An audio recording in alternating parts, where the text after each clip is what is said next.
Hello, fellow mompreneurs. Welcome to the Real Moms Podcast, the go-to space for resilient entrepreneurs who are striving for abundant living. I'm your host, Shay Spitz, a mompreneur and a realtor here in Columbus, Nebraska. Are you a mom juggling the hustle of entrepreneurship, family life, and personal growth? Well, you're in the right place. On this podcast, we dive deep into the real, unfiltered stories of incredible women who are navigating the journey of mompreneurship. We'll celebrate the victories, share practical insights, and acknowledge that it's okay to face challenges along the way. Success isn't about the destination. It's about the journey and the growth we experience as we balance our careers and the chaos of family life. Whether you're a seasoned mompreneur or just starting on this exciting path, join me and our amazing guests as we explore what it truly means to be a resilient entrepreneur striving for abundant living. Get ready for real, raw, and remarkable conversations that will inspire and uplift you. Because here at the Real Moms Podcast, we believe in the power of community, authenticity, and the strength that comes from embracing the journey together. So grab your coffee, find a cozy spot, and let's dive into the world of mompreneurship. This is the Real Moms Podcast, where we celebrate the hustle, honor the struggle, and thrive as resilient entrepreneurs living abundantly.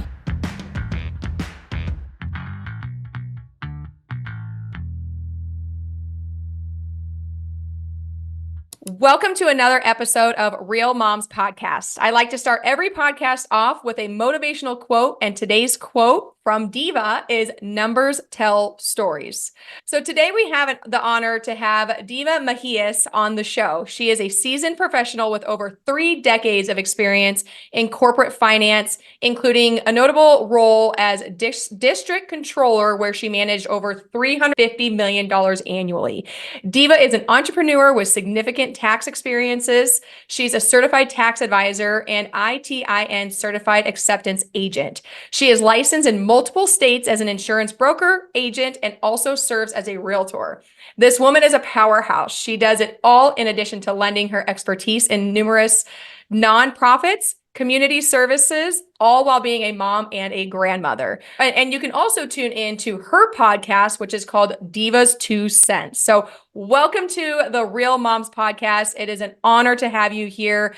Diva, how did you start the entrepreneurship world? Where did you start and what is your story? Well, my story is I was born and raised in New York City, in Brooklyn, New York, where a tree grows in Brooklyn. And I grew up very, very poor when I was younger. So as a very young girl, I always said, I will never be hungry. So that's my why. Like, people ask me, why do you change your identity every certain years? Why do you go into accounting? Why did you go into real estate? Why did you go into the insurance? It's always because I have this problem. I like to eat. And if you like to eat in the United States, you must work. So I've always worked really hard, and with that in mind, that I don't want to ever be hungry. So that's where it all started, as a young age, loving numbers, because I've always loved numbers. And I know people are afraid of numbers. They're afraid of the IRS, but there's only 10 digits, 0 through 9, right? So there's not much to do, but what you do with those numbers, and how I learned at an early age that you cannot develop generational wealth and get out of poverty unless you understand what your numbers are all about. And that's why I say numbers tell stories. Yeah, I love that, because I would agree, especially when it comes to entrepreneurship. I think a lot of people are scared of numbers. And to be honest, I've been scared of numbers for the longest time.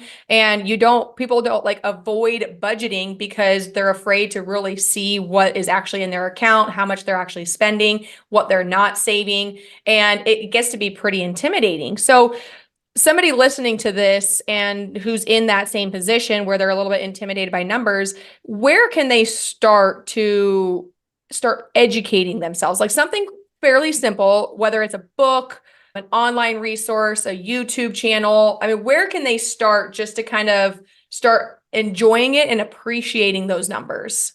Yeah, well, first and foremost, like you said, they're afraid of what is real. You need to come to what they say, like come to Jesus story with yourself to really say, where does my money go? Because, you always hear the mom at the PTA, or you hear the person at the supermarket say how there's not enough. Well, not enough of what? How much comes in and how much goes out? So where do you start? Is you really start from your mailbox, right? All the bills that are coming in, you start and you open them all up and you put them in one pile. right? Then you Mm-hmm. look at all of these, and this is where a lot of the moms get caught up. It's so easy. It's very, very easy to put everything on automatic pay Yeah. that you forget about how many subscriptions you have, how many, just the little things. You can have a Netflix, a Peacock. I mean, you just have all of these little tens and 20 and $30 coming out of your monthly budget that you really don't realize it. So the Mm-hmm. way I started many, many years ago, prior to having the automation we have now, was I took that Dave Ramsey Financial Peace University at the church once. As a Okay. matter of fact, I have taught it. Since then, I have actually taught that to a That's group awesome. of ladies that I chair. I started with that and I said, okay, where am I now? How much money comes in from myself and my husband, and how much really goes out? And when you start with the realistic approach of Mm-hmm. looking at every penny that goes out, you start to realize how many times, you stop at the Starbucks and Yeah. you buy, oh, it's just a cup of coffee. It's a $5 cup of coffee. And if you do that 5 times a week, you're out $25 or $100 a month. So Mm-hmm. that's where you start. You start off educating yourself. You can, and it doesn't have to be Dave Ramsey. There's a lot that he teaches that I love. There's a lot I disagree with, especially me being in the insurance business. But there's a Susie Arm. There's just a plethora of information on YouTube. You just Google, how do I get control of my finances? And Mm-hmm. it all starts with, you need to know where you're at, because you're going to be at point A and you want to go to B. So what's that journey going to take you? So it's going to take you being aware of that journey, being Mm-hmm. aware of your surroundings. You don't get from here to Columbus, Nebraska without noticing that on Route 80 there's land and there are homes and there are trees, right? Mm-hmm. So that's Mm-hmm. where you start. You start with a realistic view of what comes in and what comes out. So have you ever heard of Rocket Money? It's a newer app. I don't know. I just Mhm. downloaded it and I Yep. really like it. And Yep. they can Yep. even negotiate on your behalf. You can pay them a little bit to be able to do that. And it's a little intimidating because you're like, hey, a big check is coming through. Mhm. There's a big expense coming up. And I'm like, ooh, Yeah. what is it? Yeah. Yeah. But Yeah. yeah, Rocket, right? It's Rocket Money, and it is really nice, and it's might be a good place to start because, like you said, everything is so automated anymore. I didn't realize I kind of had to chew my husband out because I didn't realize that he was paying for a subscription.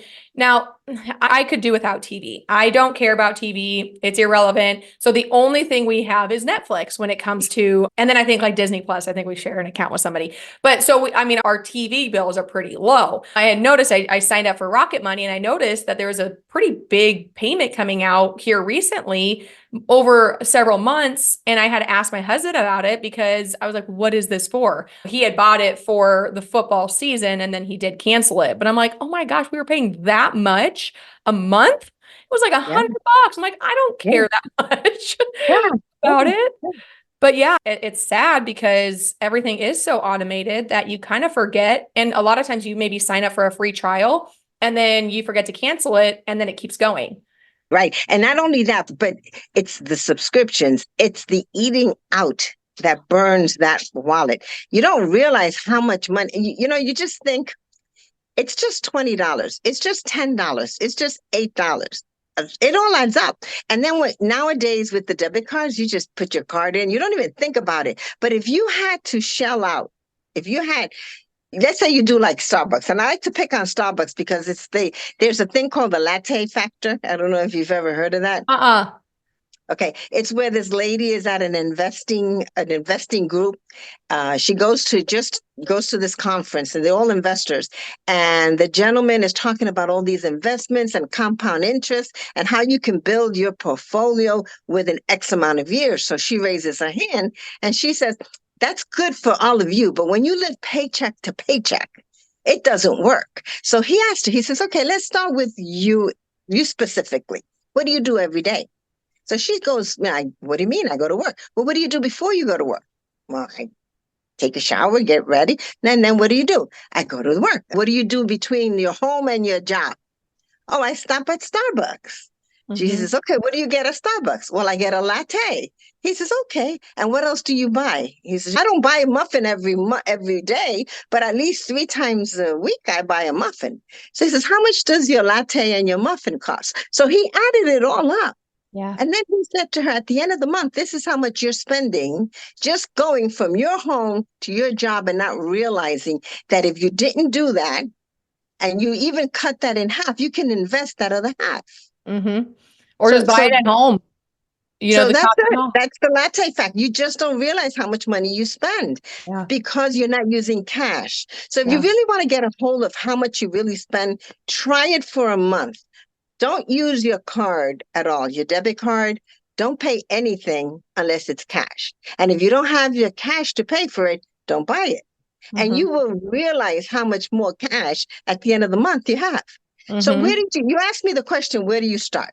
Start with at least going back 3 months from your bank statements and analyze everything that you spent in those 3 months and add them up by category and say, okay, for entertainment, I spent this much. In meals, I spent this much. And it'll give you an idea of what your budget is Yep. and where you can cut, because that's where you're going to really see it. But you need to go back at least 3 months. Yeah. No, that's good. And then not only their bank statements, but their credit card and debit or their credit card All their statements too, statements. because yep, credit cards, they're good, but they're bad. You know, if you're not paying them off, they can be very bad. And Well, that's, there's good debt. Right. There's good debt and then there's bad debt. Now we're yeah. in the real estate world, right? So Mm-hmm. with real estate, buying up, but people think, well, as a matter of fact, I got the opportunity to teach at the Tax and Legal Conference, 360 conference I was in Arizona, and I got to meet Kiyosaki and we were Oh, talking. Robert Kiyosaki. Oh yeah, I've met him before too. Yeah, so he's talking about good debt and bad debt and a home. It depends, it could be an investment, it could not be. So what I talk to my clients, because I'm in the tax financial world, I ask them, I said, what puts money in your pocket and what takes money out of your pocket? So don't look at it as a liability or an asset. Look at it, is it giving me money or is it costing me money? So Mm-hmm. my home, because I have a mortgage, costs me money. So Yep. it's not really an asset, is it? Unless I Nope. have a lot of equity. With me, fine. And then if you're going to buy another home, make sure that it cash flows, that it puts money in your pocket. Mm-hmm. So you turn on the TV and you see all these do-it-yourself shows on flip this house and flip that house. Not every flip is a good one. No. So you have to you should really associate, and I believe, I'm a strong believer, that relationships matter. That Mm-hmm. everyone, regardless of whether you're in business or you're a stay-at-home mom, you need to have a circle of friends and people that you trust. And I know I've taught this before, but it's called the BAIL, BAIL. It Okay. is a banker, an accountant, an insurance agent, and a lawyer. And why do you need to have at least one of those in your circle? Because the word bail, they're the ones that are going to bail you out in any situation you ever need. So if you have a relationship with a banker and you want to buy that home, whether it's an investment home or whether it's your first time home buyer, you need Mm-hmm. to know who to go to that's going to guide you through that process. It's not that easy. People Yep. think, oh, you're a realtor and you don't do anything and you make all this money. Well, that's not quite true. No. No, not at all. That's Not at not all. true. Yeah. I and as a tax advisor, I find myself, I'm like in football, you've got the quarterback. I look at the field and I throw the plays and I say, do this. If you do this happens. If you do that. So the banker will help you navigate through your finances, right? The accountant will help you put those numbers where they belong. And if and not they make any sense, Mm-hmm. right? You're Mm-hmm. always going to need insurance. It's sad when I hear, especially, you see, I'm not a young person anymore. I'm in my senior years. Okay. So that's why I went into insurance, because so many elders are getting just totally ripped off I by know. insurance agents who may not be, who have scrupulous ideas of moving a senior from one policy to another and not looking for the best interest of that senior. Mm-hmm. So you Mm-hmm. need an insurance, especially nowadays with the cost of health care. So you need that. And then Yeah. you need a lawyer because you need to navigate through the legalities. This world, everyone wants to sue everyone. I And know. even as agents, as insurance agents, we have to be very careful because we also have a fiduciary responsibility to our clients and we don't want to get sued either. So Mm-mm. as long as you have that bail group of people that you rely on and you build those relationships and you remember that relationships are crucial. They matter. They Yeah, really matter. they You'll be do. fine. Start with your budget, work your way through, meet these people if you don't have them in your life already, Mm-hmm. navigate through those relationships, and you'd be surprised how much easier it will be for you if you've never bought a home before. It'll be Mm-hmm. so much easier to navigate that process. If you have bought a home and you want to invest but you're afraid to invest because you're afraid of the taxes you may have to pay, or Yeah. you're afraid of the IRS. The IRS is not the boogeyman. Mm-hmm. You don't have to be afraid of the IRS Yeah. because everyone should pay their taxes, but no one should pay more than their fair share. Correct. And that's how I believe. So, a couple of years ago, we heard all over the news how a certain president didn't pay any taxes. Well, that person's accountants were very smart because they knew exactly where all the loopholes are. So find yourself an accountant that understands Mm-hmm. tax law, that Yeah. understands the tax loopholes, Yes. and you won't have that problem. So you can go back to my first statement. Numbers tell stories. Mm-hmm. Learn what your Mm-hmm. numbers are, and you're going to be fine.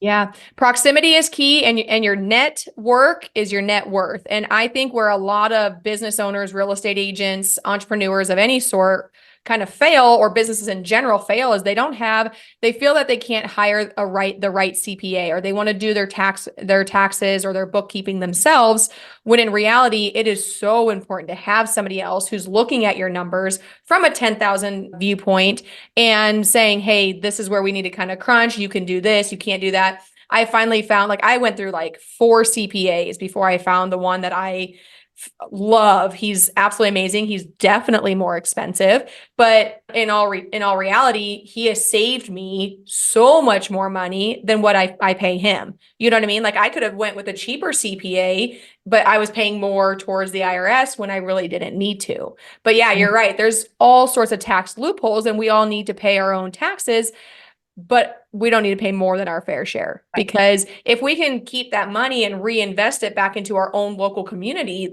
I would much rather do that. I would rather put it back into my community and spend that money here locally versus just sending it into the IRS just because that's what I was told I had to pay.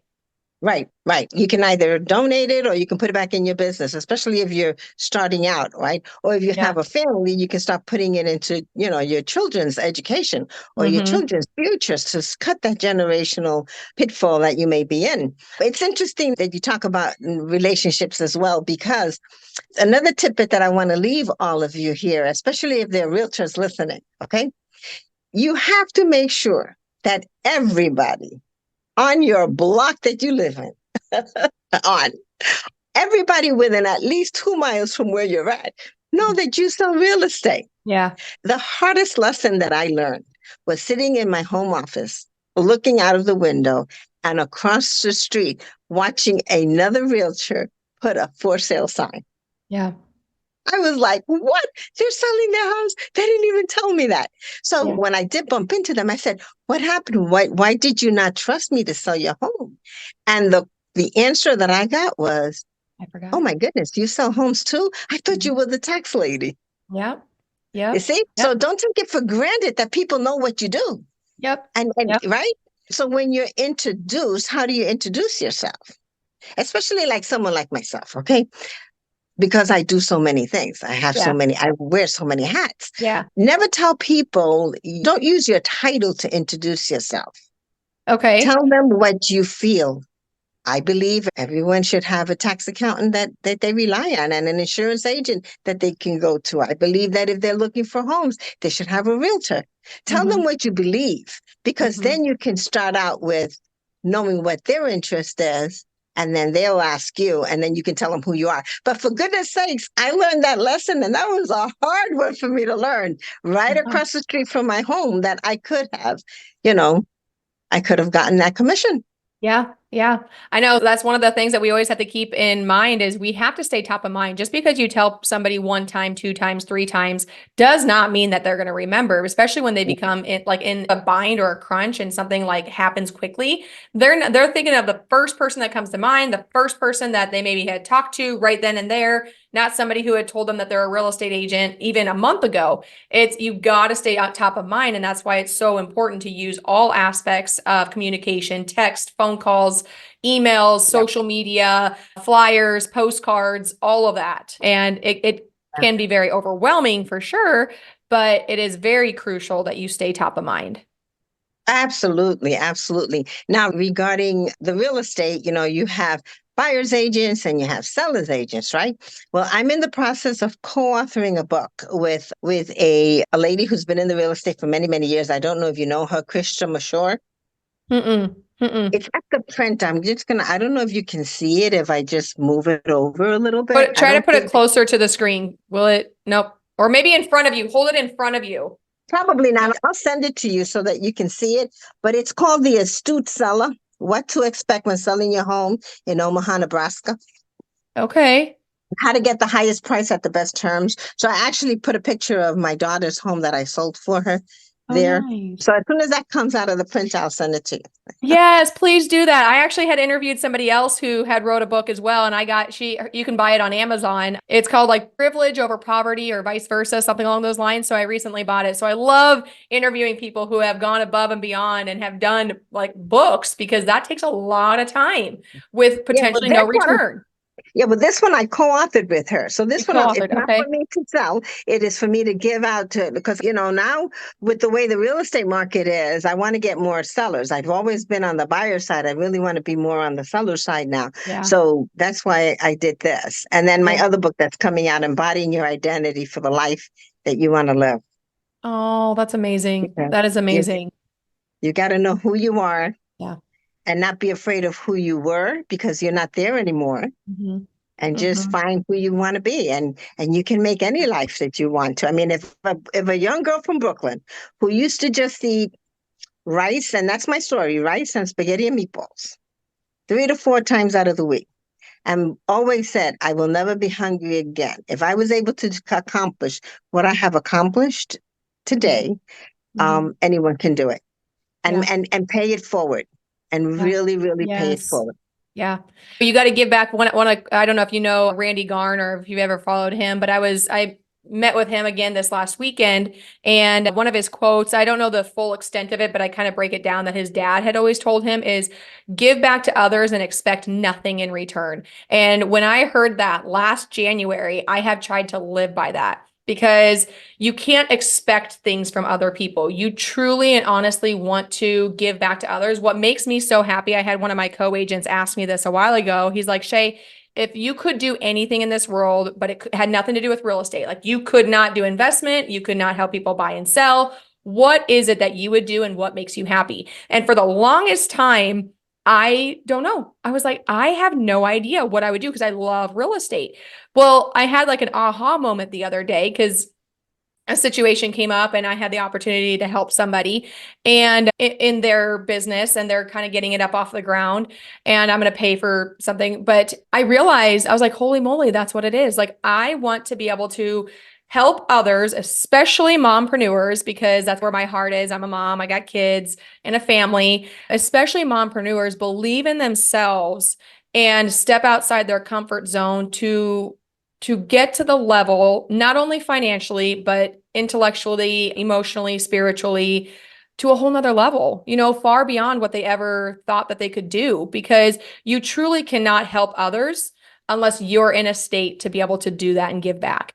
And now I'm not saying that you wait until you're hitting $100,000 or $500,000 or $1 million before you start giving back. You start giving back even when you're in times of need because it'll come back to you tenfold. I promise you it will.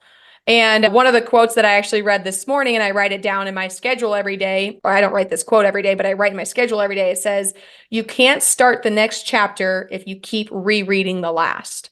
So that kind of goes back to what you were saying is You It's true. can't keep focusing on what's happened in the past. You got to move forward. We have a small rear view mirror in our vehicle for a reason and a huge windshield. You look forward, stop looking back and just move Absolutely. forward. Absolutely. Absolutely. Now you mentioned the mompreneurs, but you also have a lot of grandmas that watch you. And Yep. for the grandmas that watch you, now I have about 2 years ago, my 19-year-old grandson 2 years ago came Your home and said, grandson's 19 years old? well, now he's 22 or 21 or You look 22. amazing. I Yeah. would not have guessed you had a Thank you. grandchild at 22. Oh, yeah. My Yeah. goodness. Yeah, so he came home and he told his father and his mother that he was going to take a whole year off from school, not go to college, and he wanted to find himself. So sat him down and I said, I tell you what, can you give me 1 month of your life?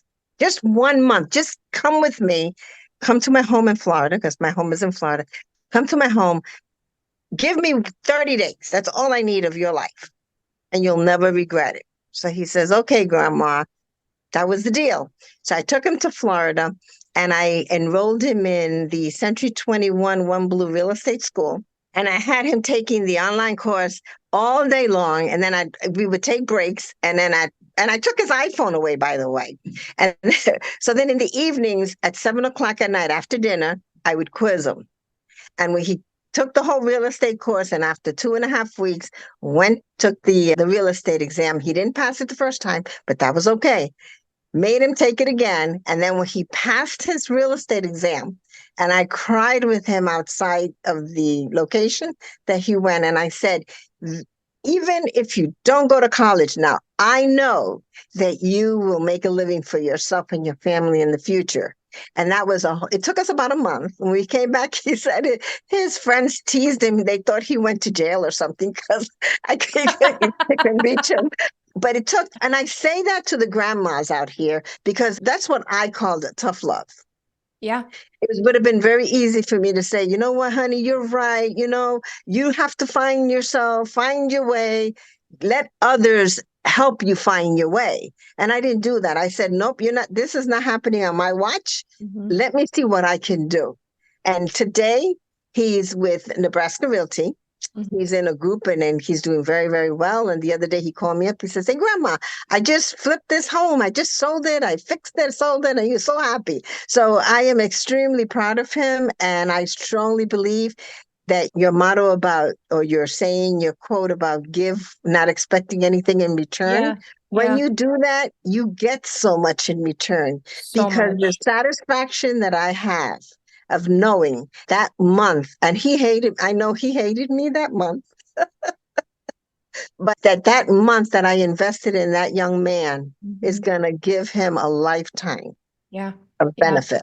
You not only just took him down there, but I'm sure that took away from a lot of your business and the things that Oh, you yeah. had to do. I mean, that was a huge commitment for you too. So as a grandma and as a mom, Yeah. we do give up so much, but like you said, Mhm. tough love. I mean, my poor kids, I shouldn't say poor kids, but they don't get the technology. They don't have the tablets and the iPhones and the iPads. And they're pretty young still, but they don't need it.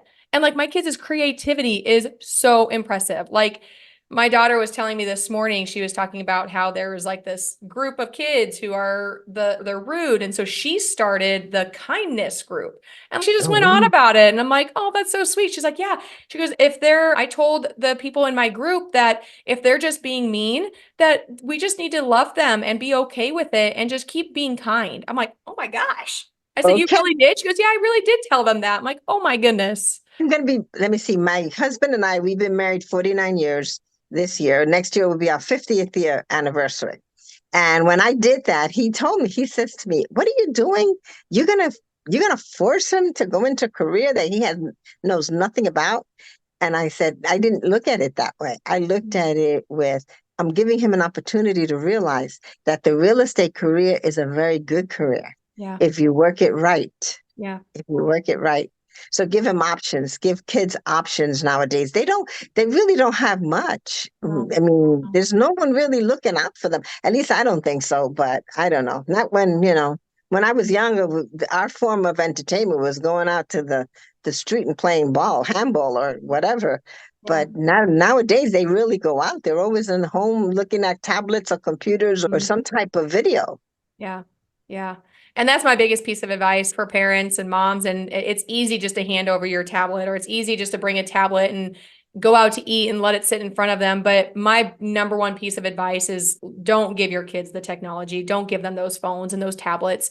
Yes, I understand that sometimes it'd be a lot easier, but easy is not where that growth is. Easy is not where strong people are made. Easy is where weak people are made. Tough times create tough people. Weak times create weak people. And if there's any piece of advice, start there, especially as a mompreneur. And I know you want to pull your hair out, but that was one thing that my husband and I had agreed upon. It was just kind of a unspoken rule that we weren't going to give our kids. Now, don't get me wrong, they get TV here and there, but they're not sitting on phones. They're not sitting on tablets. We go out to eat and we're all there together. We're not putting a screen in front of them because that's not quality time. That's just time-ish.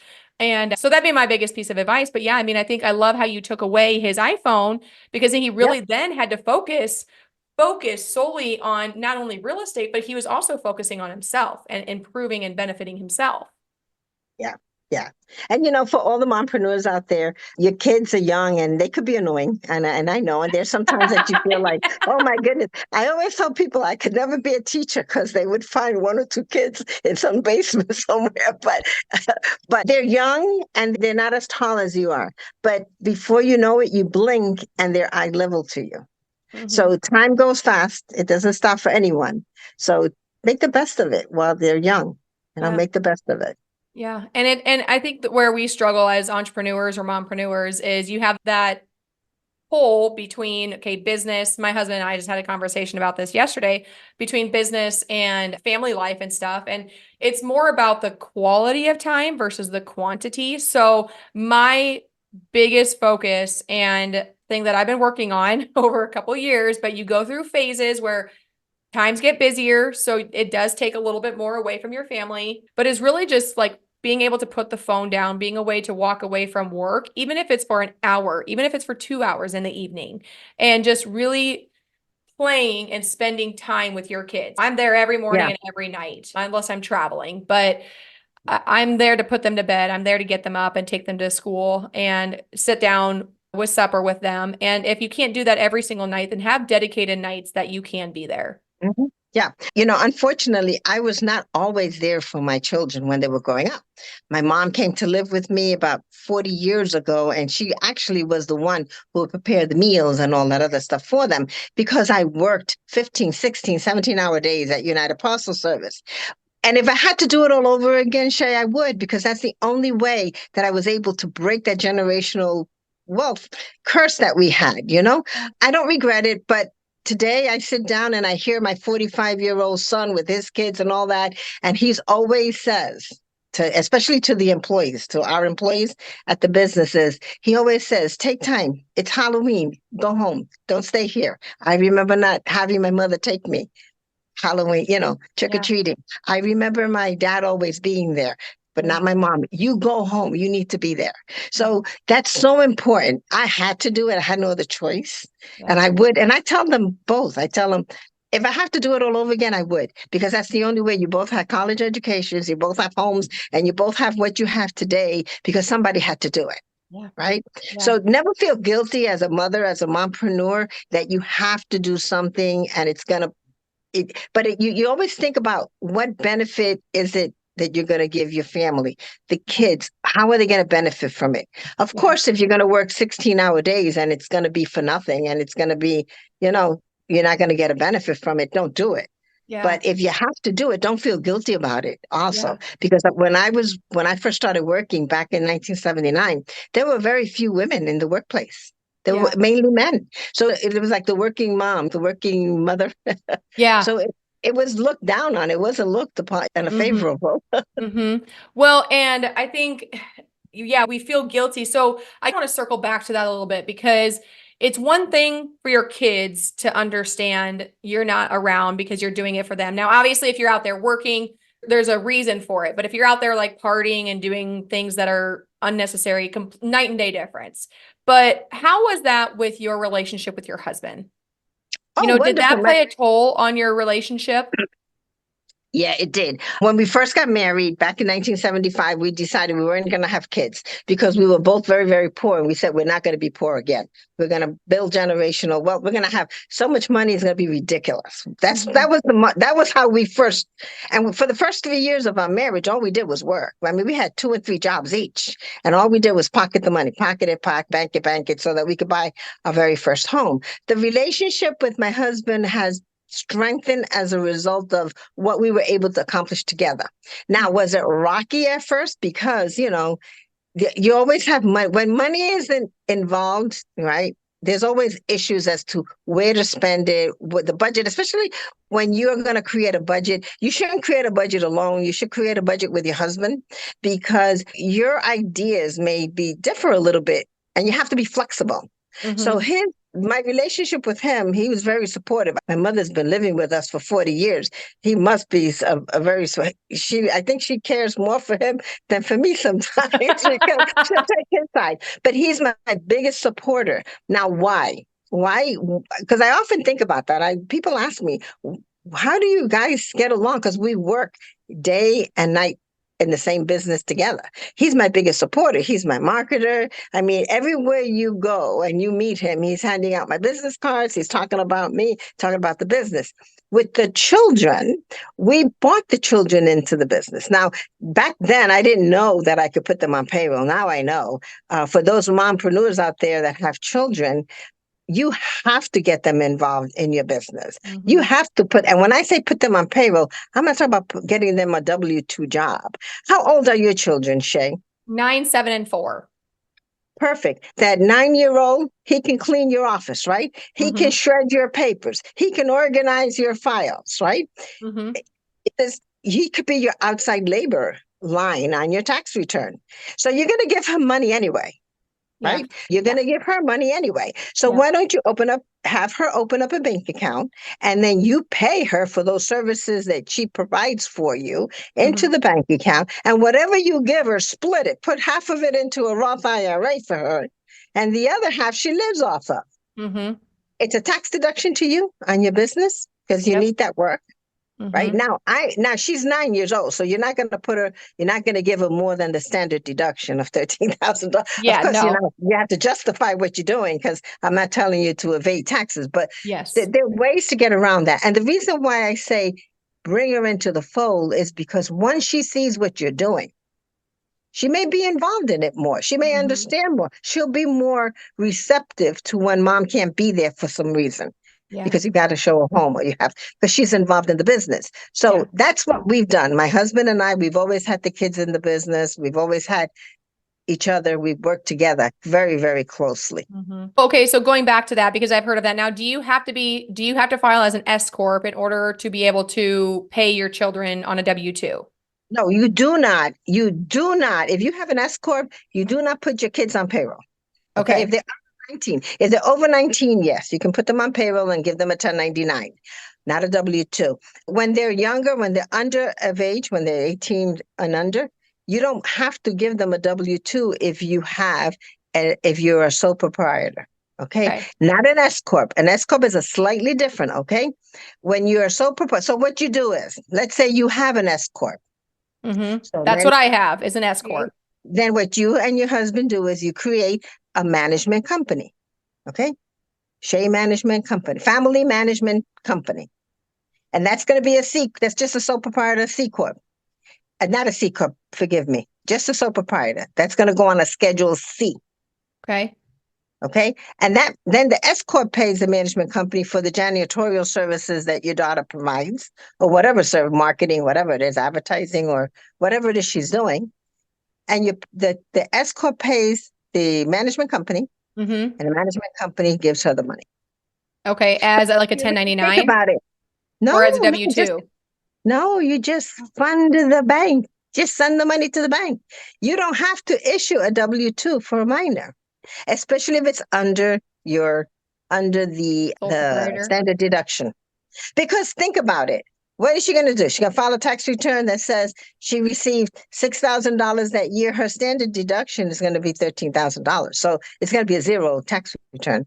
You don't have to issue a W-2. She's a child. You don't issue a W-2. Okay. Okay. So then now you'd still be filing because obviously if you're creating another entity and doing that sole proprietor, you're still going to be filing a return on that, wouldn't you? Or some sort of filing fee? In your 1040, on your 1040, which is the main form that everything flows to, because even if you're an S Corp, the S Corp is going to produce your K1. And the K1 form is going to be like your W-2, but it's a K1 that says that your business made such X amount of dollars, right? Uh-huh. That information flows into your personal tax return, the 1040. Your management company is going to go on your 1040. Prior to being an S Corp, you used to file a Schedule C, right? Profit and loss, right on your Yep. 1040. That's where you're going to put it. Mm-hmm. Mm-hmm. And it's going to go in and out. So anybody who's listening, if your eyes are crossed, like, Okay. I don't know what she. What I'm trying to say is it's not as complicated as it sounds. Just if you have children, don't give them a W-2. You don't need to give them a W-2.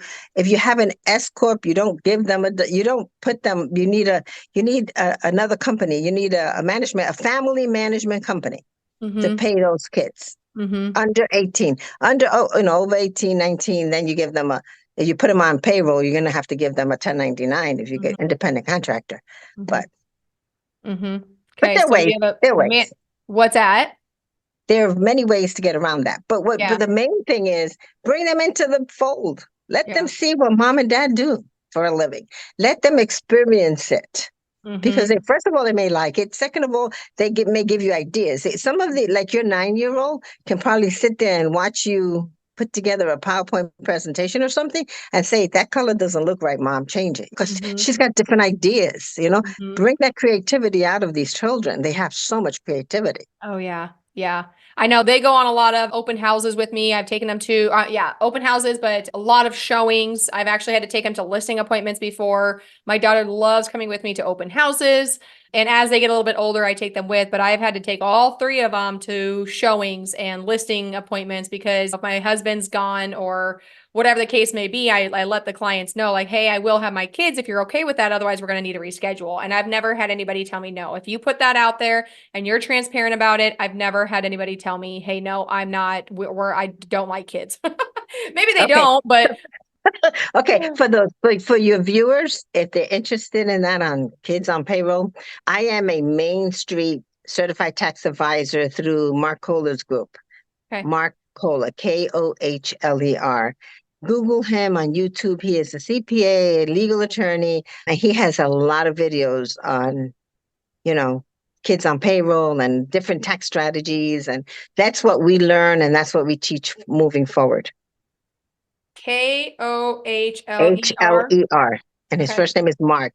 Mark. Mhm. Okay. I got that written down. Yeah, no, that's good because I've known that you can pay your kids and even like, so a lot of times they might be in my photo. I don't love taxes and numbers, but I know the importance of it.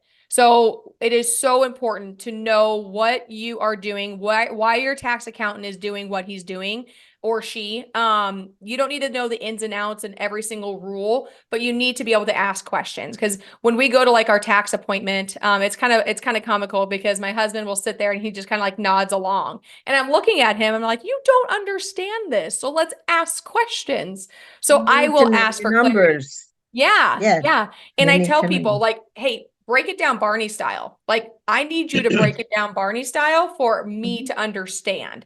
So by you being able to kind of re-explain what the process is, and now everybody's going to be a little bit different, right? So it's not a one shoe fits all kind of thing. So it's just talking to your accountant and it's not like, hey, Yeah, can we do this? A question that I have found that's really good or how to ask questions is how can we do this? And then that gets them thinking outside the box and you too. absolutely. Yeah, absolutely. Yeah. Yeah. If you listen to his recordings and you'll get to, I have spoken at his conferences, so he's very, very good. And that's who we get certified through. So that's the Main Street Tax Advisors Network. There's a lot of them, there's a slew of them. That's awesome. That's awesome. So now where are you located? You said you have a house in Florida, but don't you do real Yes. estate here in Nebraska as well? Yeah, I do. Do real estate in Nebraska and in Florida with And Century 21. okay. Okay. In Florida, I'm in the it's suburb of Orlando in Davenport.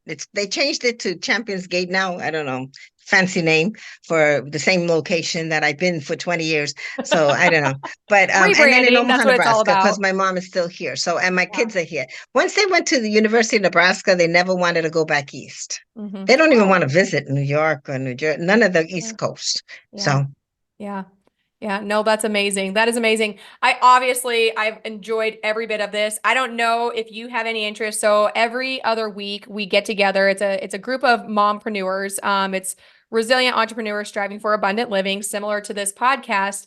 But I have a group of women here in the Columbus area where we get together and we talk about entrepreneurship. And I've brought in CPAs, I brought in attorneys, I brought in Canva marketing people as well. Is that something that you would ever be interested in, either zooming in or coming in person and just kind of talking to us women about different tax strategies or insurance or just kind of sure, sharing your knowledge and expertise? sure, sure. Love I'm that. sure. That would love that. Honestly, what would probably be a really good topic to talk about is how to incorporate your kids into your business Okay. and All how right. you can pay them, and kind Okay. of give examples of how people file separately, whether they're filing as a sole proprietor. If they are not filing, maybe they don't have an entity. Can you do that? If they're filing as an S Corp or a C Corp, and maybe just kind of break that down. I think that'd be a really good topic for the mompreneurs to know and Sure. understand. Sure. Just let me know when. Okay, I'll touch base with you after this. But Now, one do thing you that work with the Columbus Chamber at all? actually, yes. So I am a Commodore. And then I also actually later today, it actually started at 8, but they're okay with me coming later. I actually was nominated to be a board member with the chamber. So we have our board Oh, meeting all good. day today. So Wonderful. you saved me from getting out for a couple hours. So, do you know Casey Bellick? Because Yes, he was there when he was the executive director there, and I used to go there a lot to do classes there. To help really.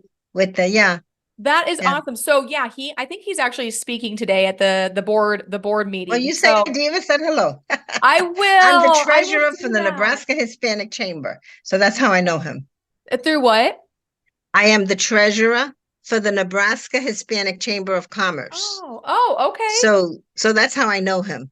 Oh, that is awesome. Yeah, I'll tell him. I think he's going to be there today. So I'll have to tell him that you said hi. So that is Yes, yes. amazing. I love this. So, if there is any piece of advice that you can give somebody, especially a mompreneur or an entrepreneur, what is that one piece? I think I have an idea, but what is that piece of advice? Well, of course, know your numbers, right? Know your I knew numbers, it. but because numbers Yeah. tell stories. Yeah. Know Yeah. what their numbers are, what they're supposed to be, what you want them to be, so that you can make them be what you want them to be. Yeah. But also, the relationships matter. Build Hmm. your network. Build Yeah. your network. I love that. Well, thank you so much, Diva, for being here. I Welcome. truly appreciate your time. You're obviously a very busy woman, mom, grandma, you're doing it Thank all. you. So I appreciate your time and thank you so much for being here. How can You're somebody welcome. get a hold of you? Do you have oh, actually, I did Yeah. want to touch base on your podcast. You have a podcast, right? As Oh, well? yes, my Divas Two Cents. I Yes. created Divas Two Cents, as a matter of fact, as a challenge to my grandson, because my grandson several years ago told me that Facebook was dead. And I said, Facebook is not dead. And he says, yes, it is. I said, okay, I prove to you it's not. And I created the Divas Two Cents. So every once in a while, I would get on Facebook Live and I would give a tidbit, whatever it is. And that, my friend, is Divas Two Cents. That's how I ended it. As a matter of fact, I'm having it trademarked right now. It's in already. I'm waiting for my trademark. Oh my And gosh. then I started the podcast because I take complicated matters and I try to make them as simple as possible for Hmm. just anybody to understand.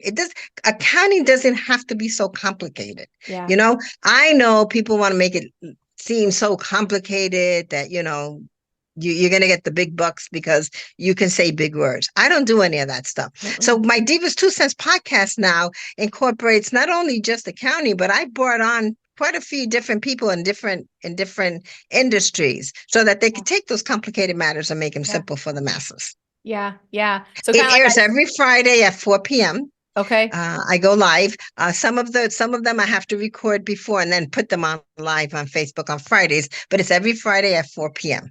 Okay, that is awesome. Yes, I started watching a couple of your episodes, so very impressive. I haven't made it through the whole thing, but I started watching Thank you. quite a bit of them. So very, very impressive. And you're right, Facebook is not dead. But you know what? That goes back to how you incorporate your business with your family. You know, he I challenged know. you. It isn't dead. I've got like 22,000 people. I don't know I who they saw are. that. I Very don't know who they impressive. are. I can't tell you they're my clients. I don't have 22,000 clients, but you never know who tunes Yeah. in and when they tune in. Well, and that kind of goes back to give back to others and expect nothing in return. You know, Right. you're giving content and information to Right. 22,000 people, and you may not even know like 99% of them. But you know Right. what? You never know, and you may never know whose life you truly changed. But Right. there's Right. people out there that you're changing their lives. You Right. absolutely are. So Right. that's what's Well, thank really, you. yes, I mean, that's just what's really neat to like, people need to realize, like, even though you may not know that direct relation or correlation, you're changing people's lives. You are. So that is amazing. I truly appreciate you being here. Like I said, like you said, know your numbers and create that network. Proximity is key. It really is. Yes. So, Yes. well, we'll definitely stay in touch. Do you have a website that you could share, or how can they Yes, be it's in my name, touch? divarmejias.com. Oh, It's my name. So it's okay. DIVA. And that is my legal name, by the way. I had to send my birth certificate to I Facebook for love them to that. give me my Divas 2 cents. It is my name, DIVA, middle initial R, and my last name is Mejias, MEJIAS. .com. Okay, Dot great. com. Yep. If anybody's needs any tax advice, insurance advice, real estate advice, you want to jump on and listen to her 2 cents podcast.